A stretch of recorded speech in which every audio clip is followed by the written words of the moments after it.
Seguimos leyendo en el mismo libro, en la página 353.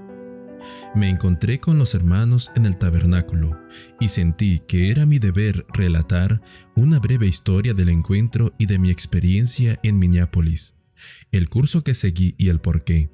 Explicando con llaneza el espíritu revelado en el encuentro, les expliqué la posición que me vi compelida a tomar en la asamblea, que no armonizaba con la de mis hermanos, así como los esfuerzos que allí hice para persuadir a hermanos seleccionados de que no se estaban moviendo en el consejo de Dios, que el Espíritu no sancionaría un espíritu tal como el que prevaleció en la asamblea. Les hablé de la difícil posición en la que fui puesta. Me debí mantener sola, por así decirlo, y me vi compelida a reprobar el mal espíritu que fue un poder controlador en esa reunión. Hermanos, ¿os suena eso a que nuestro pueblo aceptó el mensaje? Dijo la profetisa que debió tenerse sola contra los presentes. Regresó a Wallow Creek y encontró el mismo problema allí. Leemos en la página siguiente. Intenté explicar mi posición en Wallow Creek, pero no hubo ni una sola palabra de respuesta por parte de los hombres que debieron haber estado conmigo. Afirmé que estuve casi sola en Minneapolis. Estuve sola ante ellos en la asociación, ya que la luz que Dios tuvo a bien concederme fue que no estaba avanzando en el consejo de Dios. Ni uno solo se aventuró a decir: «Estoy con usted, hermana White, puede contar con mi apoyo». He aquí un profeta. ¿Os hacéis idea? Israel hizo lo mismo. No quiso oír a los profetas cuando Dios los envió, y la consecuencia fue el desastre. Hoy estamos experimentando lo mismo. Aunque no tengamos entre nosotros a la profetisa del Señor, sus escritos están todavía aquí con nosotros. ¿Seguimos los consejos que Dios ha dado? ¿Aceptamos los reproches? ¿Estamos realmente dispuestos a rendir nuestro yo a Jesucristo? Se rechazó el mensaje, se rechazó el consejo del profeta en Minneapolis y se rechazó el consejo de Elena de White en Wallow Creek. Seguimos leyendo.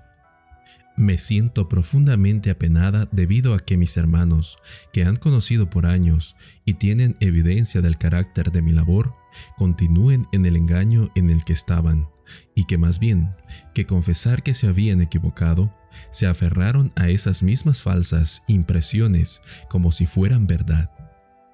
Triste informe, donde lo haya.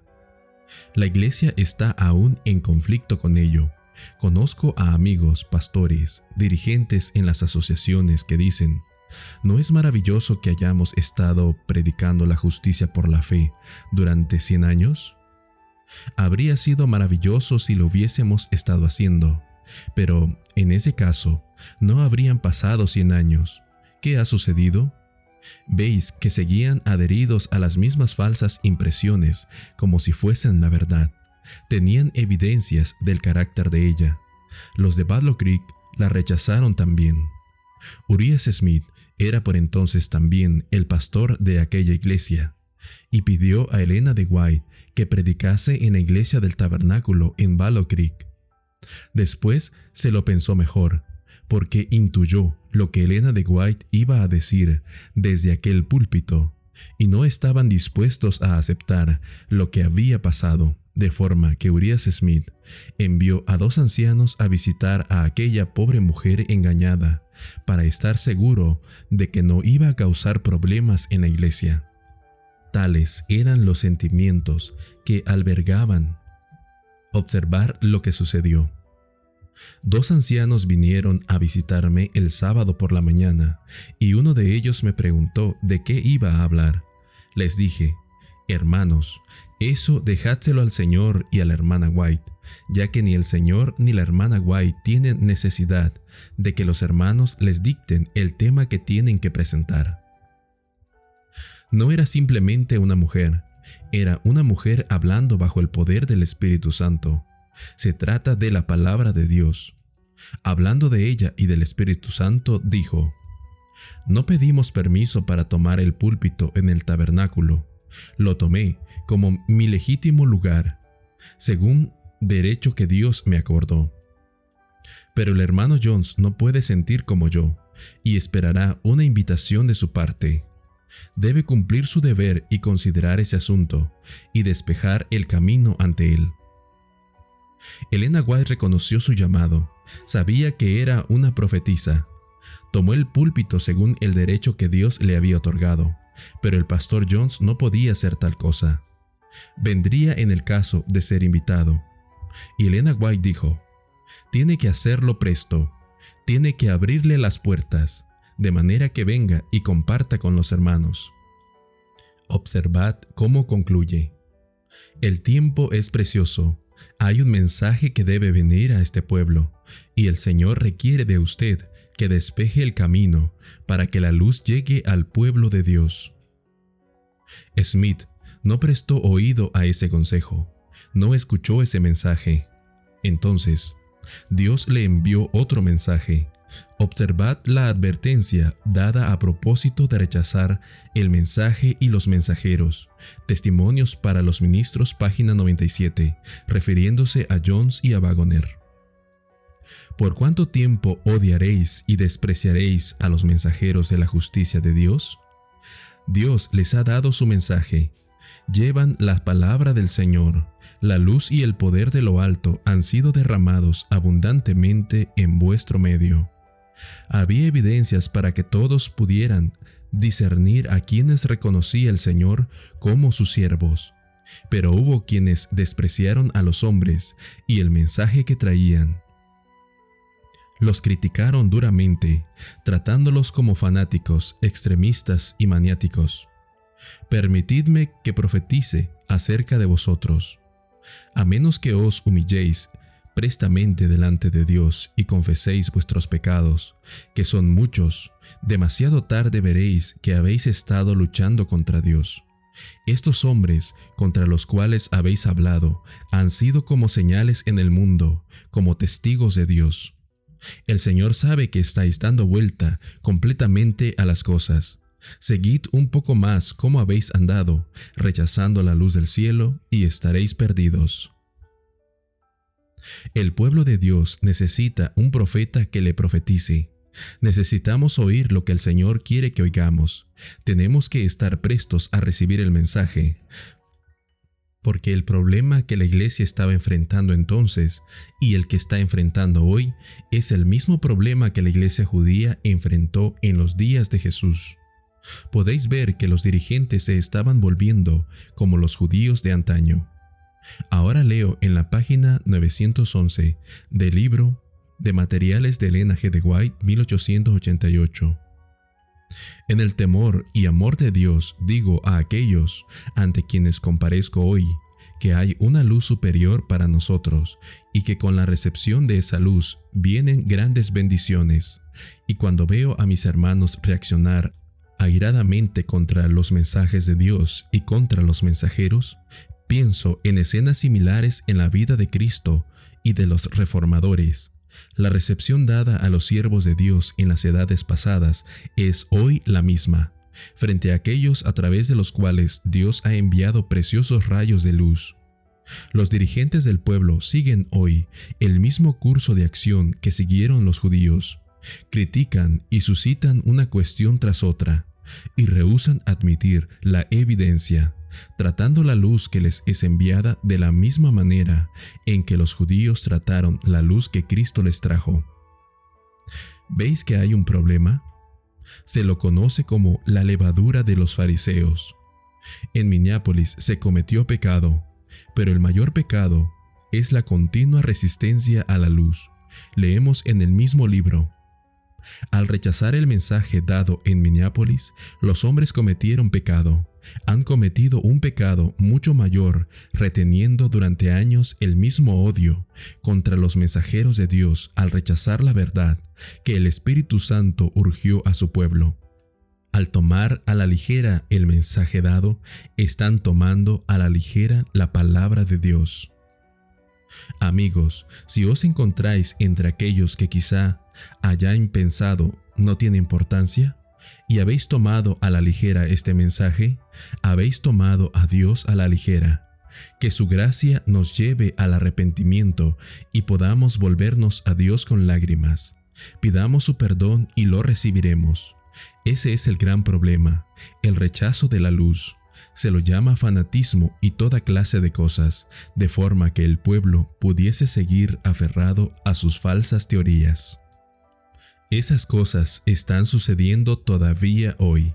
Continuamos en el mismo libro. En este tiempo se ha resistido grandemente la luz proveniente del trono de Dios como algo digno de objeción. Se le ha considerado como tinieblas y se ha etiquetado de fanatismo como algo peligroso, algo de lo que hay que huir. De esa manera, los hombres han llegado a ser falsos postes, indicando la dirección errónea. Han seguido el ejemplo dado por el pueblo judío, han atado a su corazón sus máximas y falsas teorías, hasta que se han vuelto para ellos preciosas doctrinas fundamentales. Es triste cuando las falsas teorías vienen a convertirse en preciosas doctrinas fundamentales. Es triste cuando el pueblo de Dios rechaza y resiste la verdad, cuando lo denigra mientras que Dios está intentando traer un mensaje a su pueblo. Habréis oído cantidad de cosas malas sobre Alonzo Jones, la mayoría de las cuales son falsas o se han llevado a la exageración. Pero Jones era todavía pastor adventista 5 años después, y en 1893, en la asamblea de la Asociación General, Jones habló sobre lo ocurrido en Minneapolis ante los delegados de la Iglesia Adventista Mundial. Os voy a leer un fragmento reproducido en el Boletín de la Conferencia General 1893, página 183. Ahora, hermanos, ¿cuándo comenzó este mensaje de la justicia de Cristo entre nosotros como pueblo? Hace 3 o 4 años. ¿Cuánto hace 3 o 4 años? Congregación, 4. Sí, 4. ¿Dónde fue? Congregación, Minneapolis. ¿Qué fue entonces lo que los hermanos rechazaron en Minneapolis? Algunos en la congregación, el fuerte pregón. ¿Cuál es ese mensaje de la justicia? El testimonio, refiriéndose al espíritu de profecía, nos ha dicho lo que es el fuerte pregón, la lluvia tardía.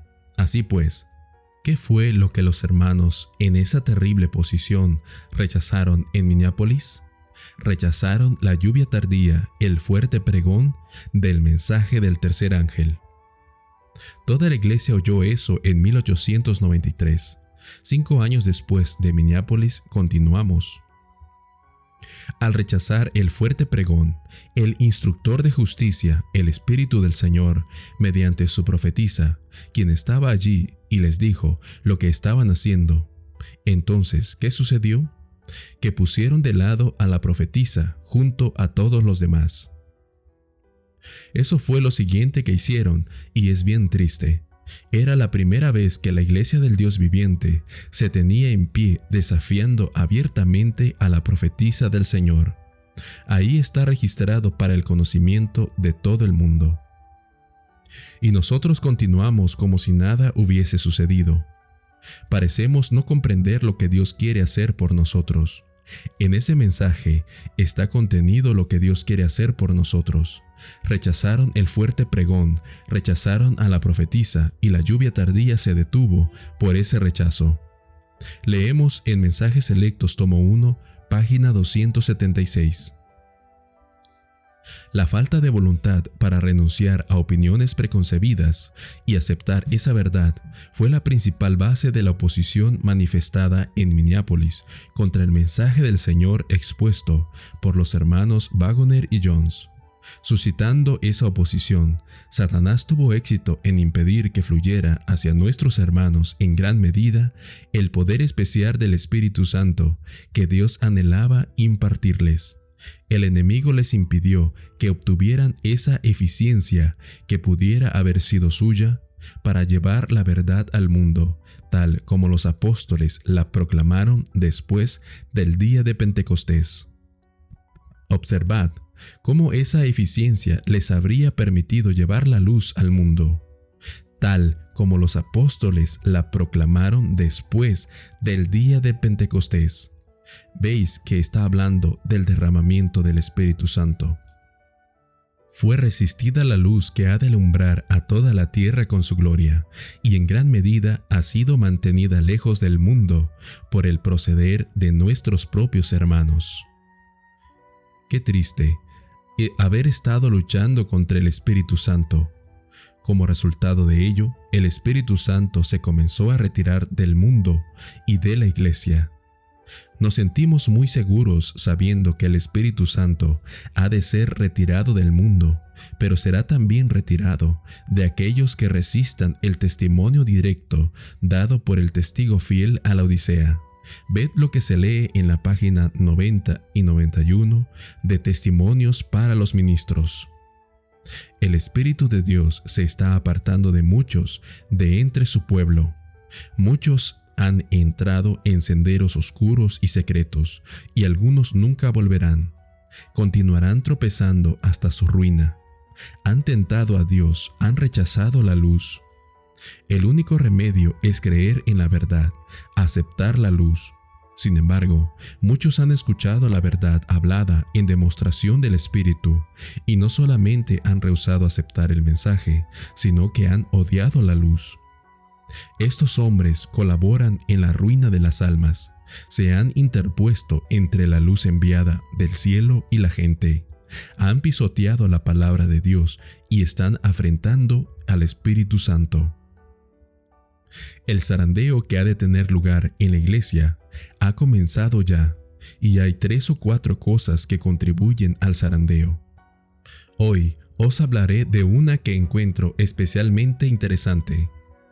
El zarandeo viene causado por el rechazo del mensaje directo del testigo fiel a la Odisea. ¿Cuál es la iglesia de la Odisea? Observad lo que leemos en Joyas de los Testimonios, tomo 1, página 61. Pregunté cuál era el significado del zarandeo que yo había visto, y se me mostró que lo motivaría el testimonio directo que exige el consejo del testigo fiel a la iglesia de la Odisea. Tendrá este consejo efecto en el corazón de quien lo reciba y le inducirá a ensalzar la norma y expresar claramente la verdad. Algunos no soportarán este testimonio directo, sino que se levantarán contra él. Esto es lo que causará un zarandeo en el pueblo de Dios. El testimonio del testigo fiel no ha sido escuchado sino a medias. El solemne testimonio del cual depende el destino de la iglesia se tiene en poca estima cuando se lo descarta por completo. Este testimonio ha de mover a profundo arrepentimiento, y todos los que lo reciban sinceramente lo obedecerán y quedarán purificados. En el rechazo del mensaje del testigo fiel a la Odisea, lo que hará que muchos abandonen la iglesia.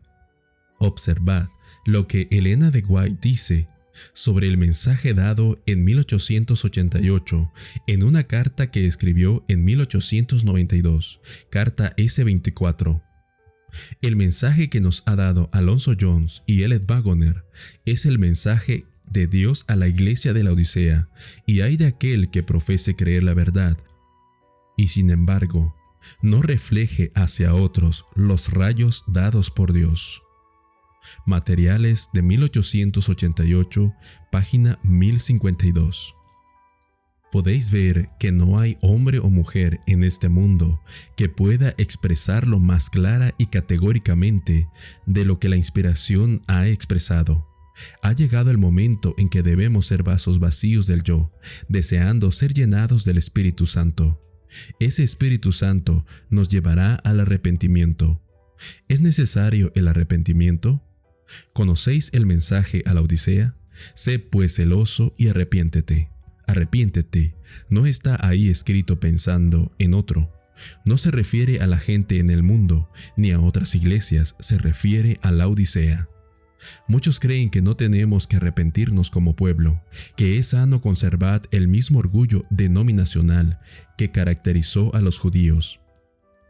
Todavía nos seguimos felicitando por ser ricos y estar enriquecidos y en necesidad de nada. Y no sabemos que somos pobres, miserables, ciegos y desnudos. Pero Dios no nos deja. Nos dice: te aconsejo que de mí compres oro, fe y amor, y vestiduras blancas para que no se descubra la vergüenza de tu desnudez. Necesitamos librarnos de los trapos de inmundicia. Necesitamos la justicia inmaculada de Cristo. Y unge tus ojos con colirio. Necesitamos el poder del Espíritu Santo en nuestras vidas, a fin de que nos dé discernimiento para poder distinguir la verdad del error, de forma que podamos obrar las cosas que Dios quiere que obremos. Necesitamos fe y amor para aferrarnos a las promesas de Dios. Sé pues celoso y arrepiéntete. Quisiera dedicar unos minutos a un tema que produce cierta confusión. Se trata del arrepentimiento corporativo. Creo que los que se oponen a eso es en gran parte por no comprender en qué consiste. El arrepentimiento corporativo no significa nada parecido a una moción presentada en el Consejo de la Asociación General a la que alguien haga una propuesta, otros lo apoyen y se produzca una votación favorable al respecto. Significa, por el contrario, el que cada uno de nosotros experimente contrición y pesar por los pecados de todos, por los míos y por nuestros pecados como pueblo. El arrepentimiento corporativo es una enseñanza bíblica muy consistente. En relación con Ezequiel capítulo 9, leemos en Joyas de los Testimonios tomo 2, página 65. Aquellos que no sienten pesar por su propia decadencia espiritual, ni lloran sobre los pecados ajenos, quedarán sin el sello de Dios. Está aquí hablando de nosotros. Se nos dice que los que reciban el sello estarán gimiendo y clamando por las abominaciones en ambos lugares, en el mundo y en la iglesia. Tras haber estado en la cautividad de los 70 años, Daniel, que era un hombre recto, experimentó el arrepentimiento corporativo. Ve Daniel capítulo 9, versículo 5. Hemos pecado, hemos hecho iniquidad, hemos obrado impíamente y hemos sido rebeldes, y nos hemos apartado de tus mandamientos y de tus juicios. No hemos obedecido a tus siervos los profetas. Eso es arrepentimiento corporativo. Todo pecado que sea cometido por cualquier otro, de no ser por la gracia de Dios, lo habríamos cometido tú y yo. No somos mejores que ningún otro. No somos más justos que ningún otro. De Jesús procede la absoluta totalidad de nuestra justicia. De Él viene también la gracia para vencer. Es Dios suficientemente poderoso para lograr una iglesia que pueda presentársela gloriosa para sí, una iglesia que no tenga mancha ni arruga ni cosa semejante, sino que sea santa y sin mancha. ¿Es poderoso para hacer que hagamos lo que nos pide que hagamos? Esas son cuestiones que están contenidas en el mensaje de 1888.